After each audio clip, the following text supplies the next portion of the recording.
என்னை நம்பி நீ ஓடி வந்த.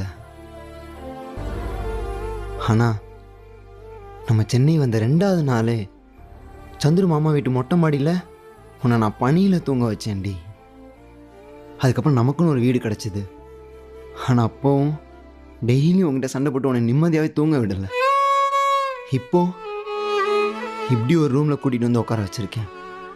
இதுலேருந்தே தெரிலையா நான் உன்னை சந்தோஷமாக பார்த்துக்கலடி. என் கையல், நம்ம ஓடி வந்ததுக்கு அப்புறமேட்டு என்னைக்காச்சும் ஒரு நாள் ஏன்டா அவனை லவ் பண்ணி ஓடி வந்துட்டோமேன்னு ஃபீல் பண்ணியிருக்கியா? நான் எதுவும் யோசிக்கல. ஏன்டா அப்பெல்லாம் பேசிக்கிட்டு இருக்க? இங்க பாரு குரு, நான் மொட்டை மாடியில தூங்கிட்டு இருக்கும் போது சீக்கிரமாவே நமக்குன்னு ஒரு வீடு கிடைச்சிடணும்னு யோசனையை தவிர இவனை நம்பி வந்தோமே இப்படி பனில தூங்க வைக்கிறானேன்னு யோசிக்கலடா. நீ தினைக்கும் என்கிட்ட சண்டை போடும்போது இவன் ஏன்டா நம்மள புரிஞ்சிக்கவே மாட்டான்னு யோசனையை தவிர நீ சொல்ற மாதிரி ஏன்டா இவனுக்காக ஓடி வந்தோன்னு ஒரு நாளும் யோசிச்சதில்லை.